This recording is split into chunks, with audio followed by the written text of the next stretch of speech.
नमस्कार साथियों। How you. आशा करते हैं फ्रेंड्स आप ठीक ठाक होंगे। दोस्तों, आज हम देखने वाले हैं क्लास 12 का ये हमारा थर्ड लेक्चर होगा, जो कि इकोसिस्टम का चल रहा था। जैसा कि आपने कल देखा होगा कि डीकम्पोजिशन की पारी समाप्त हो गई। आज जो हमारा तीसरा लेक्चर होगा, जिसमें हम लोग देखने वाले हैं एनर्जी फ्लो। आपको पता है कि इस अर्थ पे एनर्जी फ्लो का यानी एनर्जी का एकमात्र सोर्स है, जो कि है सन। हालांकि हम डीप ओशियन की बात नहीं करेंगे जहाँ पे थर्मल एनर्जी यूज कर लिया जाता है। सन एकमात्र एनर्जी है जो हर एक ट्रॉफी लेवल पर यूज किए जाते हैं, और ये ट्रॉफी लेवल पर यूज करते करते हम देखेंगे कि इसका यूज हर एक ऑर्गेनिज्म जो कि लिविंग है वो सब करते हैं, जो कि यूनिडायरेक्शनल चलता है, जो कि कहीं ना कहीं थर्मोडायनामिक्स के फर्स्ट लॉ को फॉलो भी करता है, और सेकेंड लॉ को भी यहाँ पर देखा जाता है कि अलग अलग फेजेस में ये फॉलो करते हैं। टोटल प्लांट को रेडिएशन जो मिलता है फोटोसिंथेसिस के लिए वो होता है 50%। उसमें से भी आप देखेंगे कुछ परसेंट, लगभग 10% के करीब में आप कह सकते हैं कि वो प्लांट फोटोसिंथेसिस के लिए अपने पास रखता है, जिसको बोलते हैं फोटोसिंथेटिक एक्टिव रेडिएशन, जिसकी शॉर्ट फॉर्म होती है पार। यानी ये पूरे सनलाइट का मात्र 1 से 2% होता है। इतने में प्लांट फोटोसिंथेसिस करने की क्षमता रखता है। उसी चीजों को देखने वाले हैं। बहुत ही छोटा लेक्चर होगा, लेकिन बहुत ही जबरदस्त तरीके से आप देख लीजिए। बहुत ही आसान तरीके में बताऊंगा।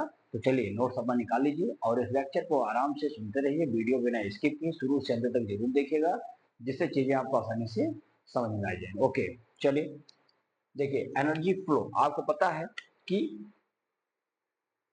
Only one source of energy on the earth, वो क्या है भैया? सन। किसको छोड़ करके? एक्सेप्ट एक्सेप्ट की अगर मैं बात करता हूं तो डीप सी की बात छोड़ दीजिए, क्योंकि यहाँ पर हम यूज करते हैं किसका? यहाँ पर हम यूज करते हैं कुछ हाइड्रोथर्मल इकोसिस्टम यहाँ पाया जाता है। कैसा होता है ये? Hydrothermal ecosystem. ये लोग टेम्परेचर से काम चला लेते हैं, ध्यान देना। फिर हम बताएंगे कि एनर्जी जो चलती है भैया कैसे चलती है? यूनिडायरेक्शनल एनर्जी होती है इन इको सिस्टम, ये ध्यान देना। टोटल अगर मैं बात करता हूँ दोस्तों, तो आप बताना कि जो इंसिडेंट होता है, इंसिडेंट जो सोलर एनर्जी होता है, ये आपको पता होगा दोस्तों कि एनर्जी को ये रेडिएशन भी कर सकते हैं। ध्यान देना, रेडिएशन ये लगभग हम बता सकते हैं भैया कितना होता है? Less than less than 50%। अब सोचिए 50% से कम ही आता है फोटोसिंथेसिस के लिए, जिसमें से आप देख सकते हैं ये आएगा 50% फॉर द फोटोसिंथेसिस। मात्र 50% से कम आया है। इन विच यहाँ पर आप बता देंगे इन विच, जिसमें क्या होता है हमारा, लगभग हम बता देंगे दोस्तों कि 2 to 10% हमारा जो ये फोटो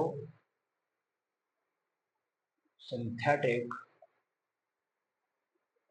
एक्टिव रेडिएशन जो होता है, जिसको आप लिखते हैं शॉर्ट फॉर्म में पार कहा जाता है, PAR, मात्र इतना ही आता है। 50% से कम टोटल आता है सन के द्वारा फोटोसिंथेसिस के लिए दिया जाता है।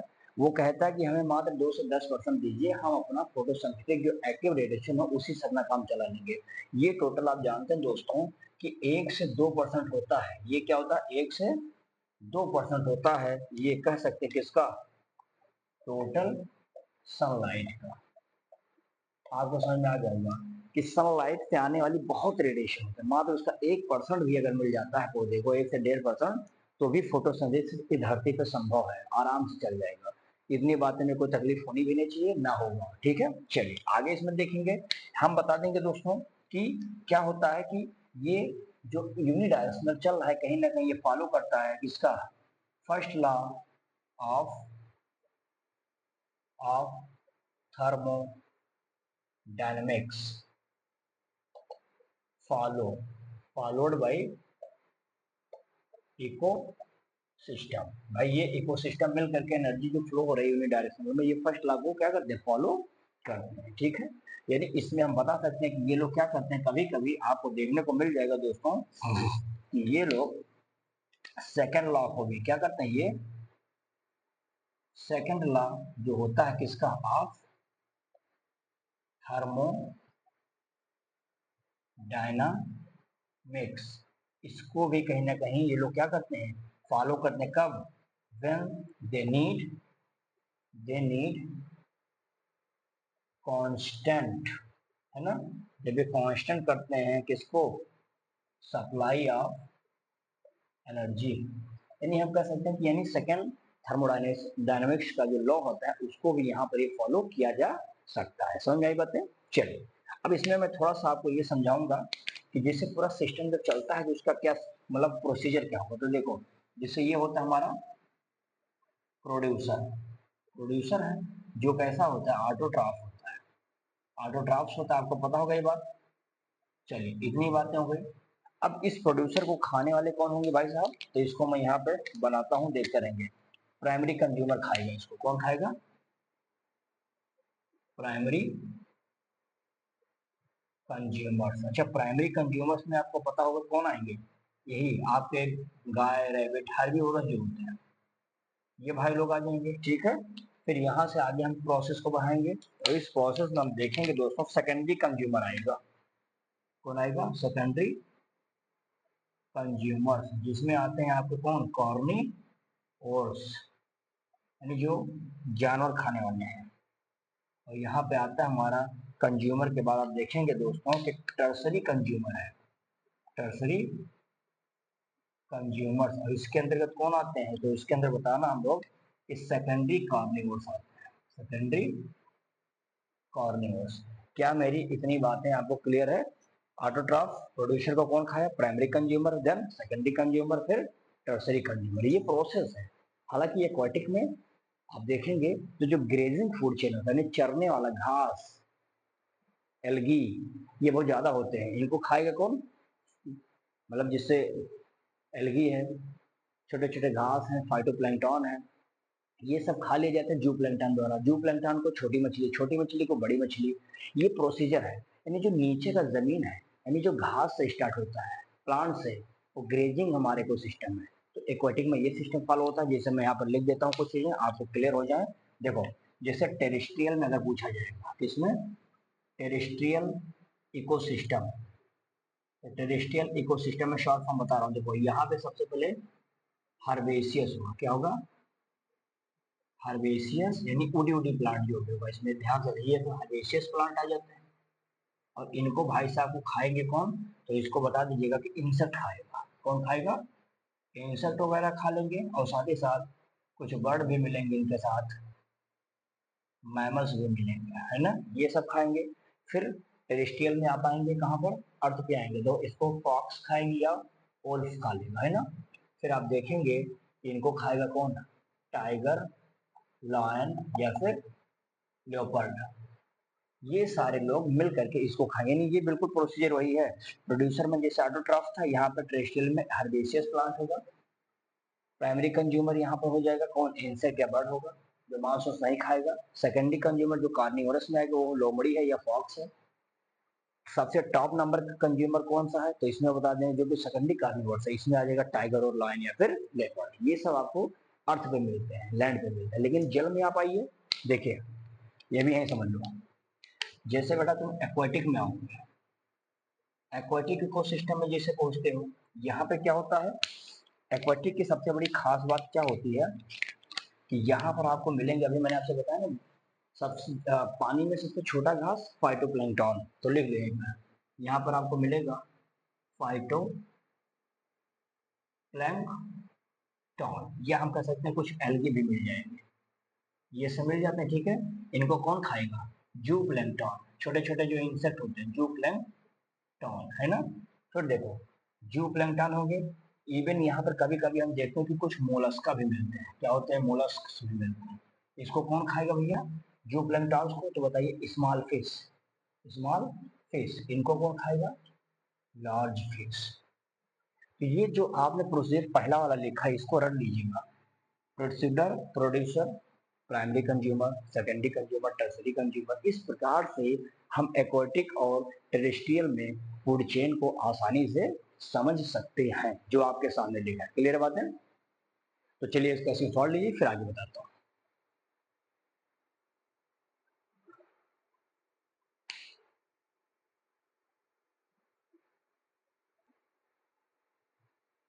चलिए ये बात समझ में आ गई। अब हम देखेंगे कि कोई भी जब हम इकोसिस्टम शुरू करते हैं तो स्टार्ट कहाँ से हुआ था? प्लांट से। यानी हमने कहा कि ये पूरा स्टार्टेड कहाँ से? From the plant. प्लांट को ही आपने क्या कहा था? प्रोड्यूसर। इसी में बनता है क्या भैया? फूड चैन और फूड वेब। क्योंकि ये बनते क्यों हैं? क्योंकि ये आपस में इंटरडिपेंडेंस होते हैं। इंटर डिपेंडेंस, डिपेंड, देखो इंटर डिपेंडेंस तो ईच अदर, एक दूसरे पर आपस में इंटरडिपेंड होते हैं, बिना इनके कल्याण नहीं होगा। जैसे आप देख सकते हैं यहाँ पर मैं एग्जाम्पल देता हूँ। जैसे देखो ग्रास होपर आपको मिलेंगे, आपको यहाँ पर भैया इंसेक्ट भी मिलेगा, या रैबिट कह लीजिए, रैबिट भी भाई से हम मिल सकते हैं, या हम कह सकते हैं डियर। ये भाई लोग क्या करते हैं? ये लोग सब ग्रास खाने वाले हैं। क्या करते हैं ये सब? ईट ग्रासेस, है ना। एक तो ये भी देख सकते हैं। दूसरे में अगर हम समझ लें थोड़ा सा इसमें क्या कहता है ये, तो इसको कलर चेंज कर देता हूँ। ग्रासेस, मैन क्या करता है? मैन दोस्तों देखेंगे तो ईट करता है क्या? सीड को। सीड खाएगा, वो भी सीड कैसे? जो लगभग ये हार्बीवोरस की तरह व्यवहार भी करता है, हार्बीवोरस की तरह बात करता है। लेकिन आगे देखेंगे इसमें दोस्तों ये मीट भी खाता है। ये क्या करता है? मीट भी खाता है। और जब ये मीट खाता है तो उस समय कहते हैं दोस्तों कि ये क्या करता है? ये कॉर्निवोरस की तरह काम करता है। और जब ये बोथ खाता है, दोनों खाता है, तो हम कहते हैं कि ये ओमनीवोरस की तरह काम करता है। क्या मामला समझ में आया? तो ह्यूमन देखिए टॉप कंज्यूमर में है सबसे। देखो हार्बीवोरस का भी काम करता है, ओमनीवोरस बन जाता है, या हम कहते हैं सॉरी कॉर्निवोरस बन जाता है, और ये ओमनीवोरस बन जाता है। तीनों सिचुएशन को ह्यूमन प्ले करने का एक अहम भूमिका निभाता है अपने इस लाइफ साइकिल में, इकोसिस्टम में। ठीक है ना। अब आगे देखेंगे तीसरे में थोड़ा एग्जाम्पल अगर हम समझेंगे इसमें तो हम बता सकते हैं दोस्तों। देखो जैसे क्रो, क्रो का नाम आप जानते हैं, कौवा होता है, और एक होता है इसमें काकरोच। ये दोनों आप जानते हैं, वो भयभीत होंगे इससे, परिचित होंगे आप इससे। ये भाई साहब दोनों क्या होते हैं? ये हमारे भी किस में आते हैं? ओमनीवोरस में आते हैं। ध्यान देना इसको। ये चीजें आपने देखा है, ये चीज आपको समझ में आएगा कि ये फूड चेन जब शुरुआत होता है तो इसमें ऐसी ऐसी कथाएं आपको देखने को मिलती है। अब हम आते हैं कुछ डेट्रीवोर्स के बारे में बता देते हैं। देखो इसमें समझना थोड़ा, लिखा है कि जो कोई भी ऑर्गेनिज्म होता है, कोई भी ऑर्गेनिज्म दोस्तों जब ये डाई हो जाते हैं, मर जाते हैं, तो इसको हम बोलते हैं डेट्रीटस। क्या बोलते हैं? Detritus. Food chain, short form में क्या बोलते हैं भैया? D detritus food chain. ये शॉर्ट फॉर्म में ध्यान से देखना, ये हो जाता है, ये यहीं से ये बिगेंस होता है। ठीक है ना, ये बिगेंस हो जाते हैं। क्लियर बात?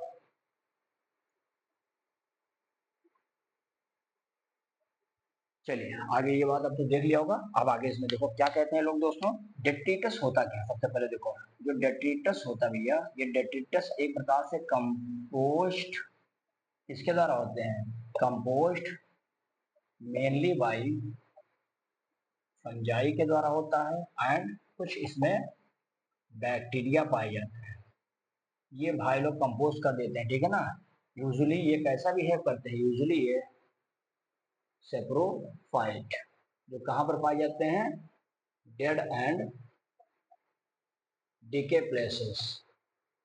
सोचिए सड़े गले स्थानों से भोजन ले रहे हैं सेप्रोफाइट, और वो सेप्रोफाइट की तरह बिहेव कौन करवा रहे हैं भाई साहब? फंजाई बैक्टीरिया, जो क्या करते हैं?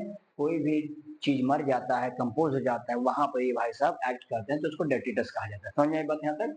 चलिए आगे देखिए, इसमें सही से बना लीजिए इसको। डेट्रिटस ध्यान से पढ़िएगा, इसमें सब बहुत इंपॉर्टेंट लाइन है ये सब भैया। देखो जैसे होता क्या है कि जब आप in an aquatic ecosystem, aquatic ecosystem होगा। आपने अभी देखा था, इसको हम बोलते थे ग्रेजिंग फूड चैन, है ना। ग्रेजिंग फूड चेन जिसका नाम होता है ग्रेजिंग, GFC, मिला आपको कभी? ये एक प्रकार से एक मेजर या कह सकते हैं कंड्यूट होते हैं। कंड्यूट होते हैं ये किस लिए होता है भैया? Conduit for energy. और कहां पर energy flow? As the dead matter, ठीक है ना, इन सी शटल्स, जो नीचे बैठे हैं, एज एट बॉटम, नीचे बैठे हुए चीजें जो होती थे ना, यानी चूंकि ये बहुत ही लेस एनहांस में पाई जाती, तो ये बातें समझ आया कि ग्रेजिंग फूड चेन क्या होता है एक्वाटिक लेवल पर, जो कि हमारे वही जू प्लैंकटन, सॉरी फाइटोप्लैंकटन और कुछ एल्गी जो मौजूद थे वो पाए जाते हैं। खाएंगे कौन? वही आपके जू प्लैंकटन, कुछ मोलस्क भी पाए जाते हैं, जिसको स्मॉल फिश खाती है, लार्ज फिश खाती है। तो ये प्रोसेस चलता रहता है दोस्तों, ये इसमें में कोई तकलीफ किसी को कहीं होनी भी नहीं चाहिए। क्लियर बात यहाँ तक? चलिए आगे इसमें देख लेते हैं क्या बताएंगे भैया। अब यहाँ पर मैं थोड़ा सा ये बताता हूँ दोस्तों कि आपको इसमें समझना ये है कि ये ट्रॉफिक लेवल क्या होता है। ट्रॉफिक लेवल्स बहुत इंपॉर्टेंट बात है। देखो, ये कुल मिला के बेस्ड होता है फीडिंग इन हैबिट पर, यानी कौन किसको खा रहा है, यानी ये हम बता देंगे क्या होते हैं, ये बेस्ड होते हैं on feeding habits of an organism, ठीक है, ऑर्गेनिज्म पर होता है, जो कि इट इज गिवन, क्या होता है, it is given a place in the food chain food chain food chain which is called its trophic its its trophic level. समझ में आई बात है? क्योंकि ये ट्रॉफिक लेवल शुरुआत कहाँ से होती है, तो लिख लेना, यहाँ पे कलर बदल देता हूँ। देखो ये स्टार्टिंग कहाँ से होगा? प्रोड्यूसर, जो प्रोड्यूसर हमारा होता था, ये प्रोड्यूसर हमारा कैसा होता था? First trophic, T for trophic, L for level. तो प्रोड्यूसर हमारा यानी पेड़ पौधे घास फूस ये सब क्या है, ट्रॉफिक पहला लेवल है। समझ में आई बात है? चलिए अब इसमें देखेंगे, यहीं पर आपको हर्बीवोरस मिलेगा जिसको खाएंगे, हर्बीवोर्स। ये हर्बीवोर्स हमारे क्या होते हैं? प्राइमरी कंज्यूमर, जो कि कैसे होते हैं? सेकेंडरी ट्रॉफिक लेवल में आता है ना, दूसरे नंबर पे आ गया, तो ये हो गया। फिर देखेंगे, इसी में आगे बढ़ाऊंगा मैं, तो ये हमारा सेकेंड ट्रॉफिक लेवल में आता है। एंड इसी में आपको मिलेगा भाई साहब कॉर्निवोरस, जो कि हमारे क्या होते हैं? सेकेंडरी कंज्यूमर के रूप में आते हैं, सेकेंडरी कंज्यूमर के रूप में आते हैं टू द थर्ड। इस प्रकार से आगे बढ़ता चला जाता है, लेकिन हालांकि देखा जाता है कि ज्यादा ट्रॉफिक लेवल होना भी अच्छा नहीं है। ये कह सकते हैं ज्यादा से ज्यादा 4 होता है, 4 ट्रॉफिक लेवल। हो सकता है कभी कभी आपको 5 लेवल भी दिखाई पड़े, क्योंकि जितना ज्यादा ट्रॉफिक लेवल होता है उतना ज्यादा एनर्जी का लॉस होता है, और उसको खाते खाते सब परेशान हो जाएंगे, पूरा सिस्टम डिसबैलेंस हो जाएगा, डिस्टर्ब हो जाएगा। इसीलिए ट्रॉफिक लेवल को कम कर दिया जाता है। ट्रॉफिक लेवल में बताया जाता है कि एनर्जी हमेशा यूनिडायरेक्शनल हो, कि एक बार गई तो दोबारा वापस आने वाली नहीं है, ये चीजें बताया गया है। हालांकि इसमें एक साइंटिस्ट अभी आ रहे हैं जिसका नाम है लिंडेमान साहब, जिन्होंने 10% ट्रॉफिक लॉ के बारे में बताया है कि कैसे 10% एनर्जी लॉस होती है, कैसे आगे बढ़ती है, वो सारी बातें हम इस स्लाइड के बाद बताते हैं। तो चलिए इसका स्क्रीनशॉट लीजिए, फिर आगे बताता हूँ। Right,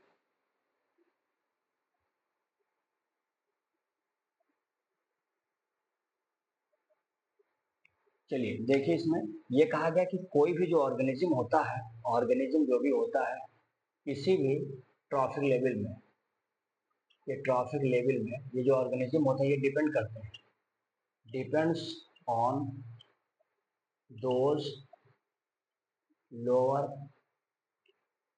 organism of trophic level. अर्थात इसका मतलब ये होता है कि हर ट्रॉफिक लेवल में जो ऊपर जाता है वो हमेशा नीचे लोअर वाले पर डिपेंड करता है, क्योंकि ये ऊपर जो गया है ये इसको बिना खाए जिंदा नहीं रह पाएगा, ये इसको खाएगा, ऐसे करके क्रम बना होता है। क्योंकि बिना एक दूसरे के इंटरकनेक्शन के वो आगे बढ़ ही नहीं सकता, कोई ट्रॉफी लेवल चल ही नहीं पाएगा। अगर आपका जैसे ग्रास है तो घास को कौन खाएगा? घास को मान लो कि ग्रास ओवर ने खा लिया।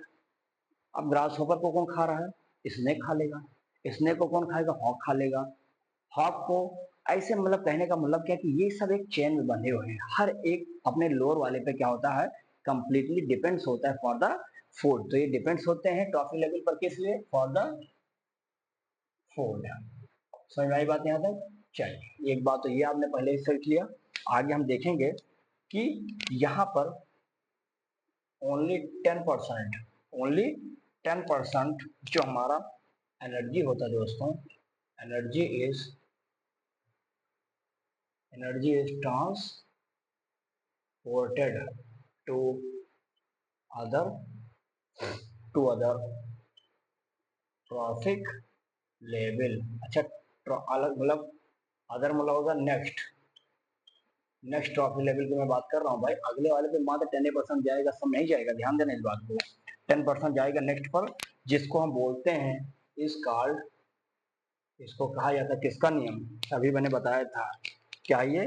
लिंडेमन साहब, लिंडेमन्स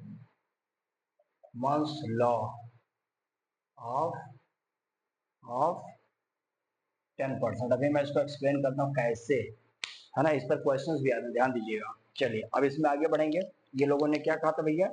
जैसे इन्होंने कहा कि ज्यादा सामान मान कर चलिए कि after 4 to 5 trophic level, 4 to 5 trophic levels, आप देख पाएंगे दोस्तों कि इसमें क्या होता है, जो एनर्जी होती है वो क्या हो जाती है? कम हो जाती है। Energy will be less, energy will be less, क्योंकि 4 से 5 के बाद एनर्जी जाहिर सी बात है धीरे धीरे कम होने लगेगी। ये बात इन्होंने पहली बात तो एक्सप्लेन यहाँ पर कर दिया। सेकंड बताया कि जो नंबर होता है, number of trophic levels is, क्या करता है ये? इज या trophic level in food chain is limited. ऐसा नहीं कि जितना चाहो झुआ भर ले लोगे, ये लिमिट है कि बस इससे ज्यादा कोई नहीं। ये लिमिटेड बात बताई इन्होंने बताया कि each trophic levels has certain mass of living material. एक सर्टन मात्रा में ही लिविंग मटेरियल आपको दिखाई पड़ेगा, नहीं कि जितना चाहो उतना पड़ा, एक सर्टन मात्रा में, लिमिट है, सर्टन मात्रा में लिविंग मटेरियल आपको दिखाई पड़ेगा। किस लिए लिविंग मटेरियल? और बता देंगे कि एट ए पर्टिकुलर टाइम, एक पर्टिकुलर टाइम में, इसी का नाम क्या होता है? इस कॉल्ड, बहुत इंपॉर्टेंट बात है, मैंने पहले बताया भी इसको, स्टैंडिंग क्रॉप। स्टैंडिंग स्टैंडिंग आपको दिखाई पड़ेगा दोस्तों, यहाँ पे क्रॉप आ जाएगा। चलिए, क्या मामला समझ आया?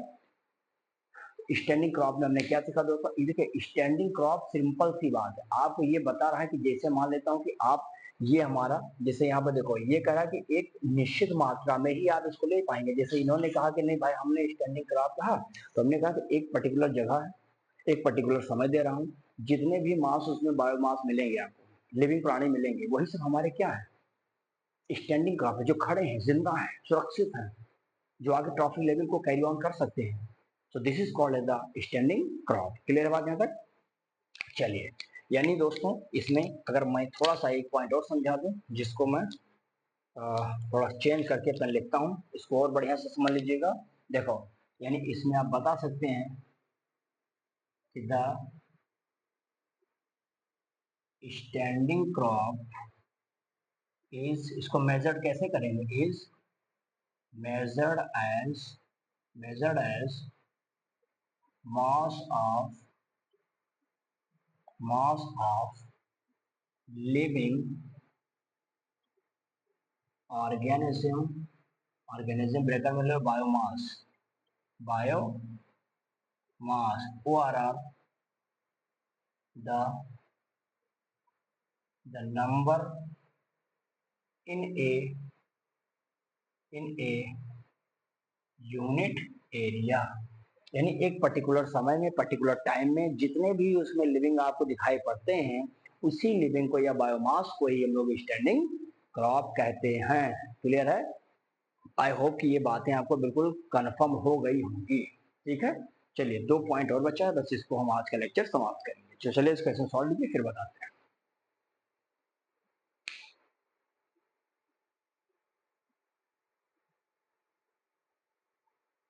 चलो, जैसे कि दोस्तों अगर मान लेता हूं कि हमको ये मेजर करना है, तो हम बताएंगे कि in a particular in a particular area, let's say about your garden। जैसे मान लो कि आप अपने बगीचे के बारे में बात करने वाले, जैसे बगीचा है तो बगीचे में कितने आपको प्रोड्यूसर मिल रहे हैं, उनके नंबर को काउंट कर लो, यानी बायोमास को काउंट कर लो। ये तो कह रहा है ना, यानी कि let's your garden at a particular at A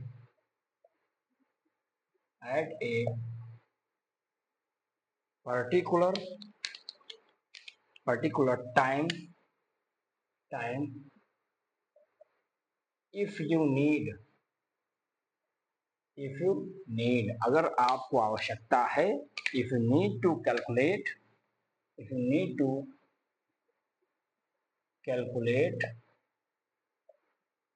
standing crop. क्या होगा? Standing crop of producer. और उसी प्रोड्यूसर को दोस्तों एक नाम से जाना जाता है, जिसका नाम आपने देखा होगा, that you need measure the biomass. यानी आपको नीड होगा उसके बायोमास को काउंट करने का। किसके? ऑफ ऑल प्रोड्यूसर भाई प्रोड्यूसर मतलब आप क्या सकते हैं, जो ग्रीन प्लांट है वही तो प्रोड्यूसर है, तो उनके बायोमास नंबर को गार्डन में काउंट कर लो, जिससे आपने बायोमास काउंट कर लिया है। कैलकुलेट कर लेंगे, जिससे हमें वहां के क्षेत्र का पूरा स्टैंडिंग क्रॉप पता चल जाएगा कि कितने स्टैंडिंग क्रॉप यहाँ पर मौजूद है। यानी नंबर, एग्जैक्ट नंबर आप कंफर्म कर सकते हैं। ठीक है ना? अर्थात हम बता देंगे कि ये जो है दोस्तों बायोमास जो होता है, the biomass of a species is expressed. क्या होता है ये? Is expressed. कैसे करेंगे? Expressed in terms of fresh और ड्राई वेट। हमेशा ध्यान देना, हमें ड्राई वेट से ही मेजरमेंट करना आसान होता है। हम नम वाले से नहीं नापते हैं। फ्रेश तो होगा लेकिन ड्राई वेट का ही यूज करेंगे। यानी क्यों? तो बताइएगा कि जो dry weight is better criteria किसकी तुलना में? एज वाटर लेवल, है ना? यहाँ पर क्या होता है? ये वेट वेट होता है, गीला उसका वजन होता है, तो उसकी तुलना में हमें वेट नहीं चाहिए। ड्राई मतलब सूखा है, यानी जब ये सूखा है तो इसकी सबसे बड़ी क्वालिटी क्या होती है भैया? देखो, क्योंकि यहाँ पर आप देखेंगे ये जो ड्राई वाला है, कैन प्लांट, सीधा लिखो, प्लांट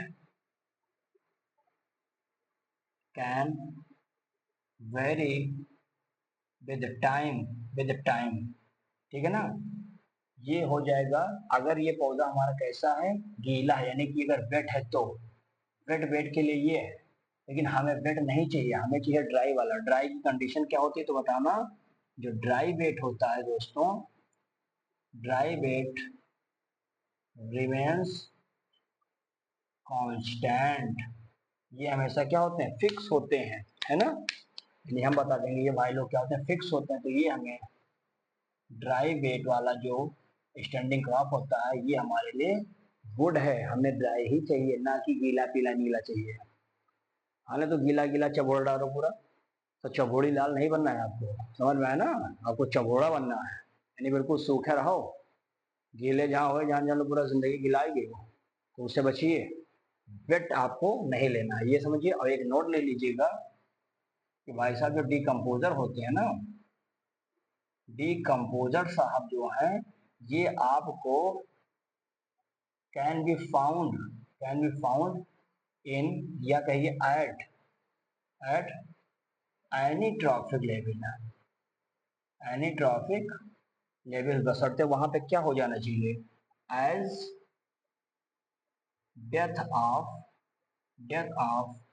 एनी ऑर्गेनिज्म कैन विगन DFC। जैसे कोई भाई साहब DFC है, यानी कि डेट्रियोर्स फूड चेन जहाँ दिखा जाएंगे वहां पे डिकम्पोजर जिंदाबाद जिंदाबाद। ये देखेगा नहीं कि तुम पहले लेवल एक्वाटिक हो, कहाँ के हो, कुछ नहीं चाहिए, सब सड़े गले हो। अर्थ पे चूंकि टेरेस्ट्रियल पे जल्दी से डिकम्पोजर मिल जाते हैं, सी में थोड़ा ये चीजें कम देखने को मिलता है, क्योंकि वो लेयर पे ही जम जाते हैं, तो वहाँ डिकम्पोजर की यानी थोड़ी आवश्यकता हल्की फुल्की कम होती है। बहरहाल पाए हर भाई जाते हैं, तो ये बातें आपको समझ में आ गया होगा। तो इस प्रकार से दोस्तों आपने देख लिया है कि ये भाई साहब अगर सन है, तो सन से हमारा पहले आया फर्स्ट ट्रॉफिक लेवल के पास, है ना, यानी ये कौन है, ये प्लांट है। यहाँ से भाई साहब आगे सेकेंड ट्रॉफिक लेवल पर, जो कि हमारे बकरी वकरी हैं, डियर वगैरह, हर्बीवोरस जिसको आप कहते हैं। फिर ये भाई साहब आगे थर्ड ट्रॉफिक लेवल पर, जो कि हमारे कार्निवोरस यानी कि लायन वगैरह है ये, ठीक है ना। फिर ये चले जाते हैं भाई साहब हमारे फोर्थ ट्रॉफिक लेवल पर, जिसमें आप देख सकते हैं कि टॉप कार्निवोरस आते हैं इसमें, टॉप कार्निवोरस। तो ये चीज जानना है, आई होप समझ में आया होगा। अब ये थोड़ा सा आपको एक चीज नहीं बताया था मैंने, और जान लीजिए। लिंडेमान साहब का 10% लॉ क्या है। जैसे मान लो कि ये कहाँ पे जगह, यहाँ पे होगा, देख लो। हाँ चलिए, यहाँ पे जगह मिल जाएगा, थोड़ा सा दिखाई पड़ रहा है। जैसे मान लो भाई साहब कि आपके पास चंदा मामा, सूरज मामा ले लो, ये सूरज देवता है।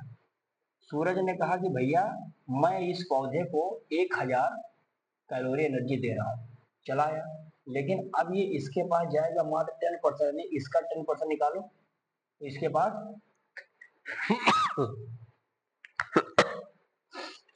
देखो इसका 10% कितना जाएगा, तो 10 का 10% निकालोगे तो मात्र 100 चला गया इनके पास दूसरे लेवल पर, सेकेंड ट्रॉफी लेवल पर। टर्सरी पे जाएगा, इसका भी 10% ही जाएगा भैया। 10% निकालोगे कितना आ जाएगा, मात्र 10 किलो कैलोरी बचे, 10 कैलोरी जो भी बचे, 10% एनर्जी। ये फोर्थ पे जाएगा, इसका 10% निकालो, मात्र 1 जाएगा। अगले ट्रॉफी लेवल पर भी 10% निकालेंगे, तो इसका 10% निकालो इससे, तो ये हो जाएगा यहाँ से 0.1%। यानी कहने का मतलब क्या है, only 10% energy can be transferred from the each trophic level according to the Lindemann 10% law। ये बातें मैंने आपको अभी बताया भी था। So friends, in this way today the lecture will be finished and finished हो चुका है। Now अब इसमें एक लास्ट लेक्चर बचा होगा, जो हम लोग देखेंगे, कल देखेंगे, और कल हमारा ये चैप्टर फाइनल होगा। आज यहाँ तक रख रहे हैं। आशा करता हूँ कि आपको बताई हुई चीज़ें समझ में आ गई होंगी। थोड़ी बहुत जो प्रॉब्लम्स होंगी, थोड़ा सा आप रिवाइज करेंगे, रिवीजन करेंगे, नोट्स देखेंगे, कापी देखेंगे, बुक देखेंगे, चीज़ें समझ में आएंगे। समझने की चाह तो रखो एक बार, है ना, कि असफलता एक चुनौती है, इसे स्वीकार करो, जब तक सफल न हो तुम नींद चैन सब कुछ त्यागो, संघर्ष का मैदान छोड़ के मत भागो, मेरे किए कुछ जय कार नहीं होता, और मेहनत करने वालों की संघर्ष कभी बेकार नहीं होती। ये आप समझिए, मैंने थोड़ा सा इसको अपने आप से एक्सरसाइज कर दिया, बना दिया इसको। तो ये चीजें बहरहाल समझने वाली बात है। आज का लेक्चर रखते हैं इतना, बाकी आप पढ़िएगा, वीडियो को लाइक शेयर कमेंट जरूर करिएगा। जो चैनल को भी सब्सक्राइब ना किए होंगे वो सब्सक्राइब भी कर लेंगे। ठीक है फ्रेंड्स, तो मिलते हैं कल एक नए लेक्चर के साथ। तब तक के लिए बहुत बहुत आपका शुक्रिया। स्क्रीन शॉट ले लीजिए।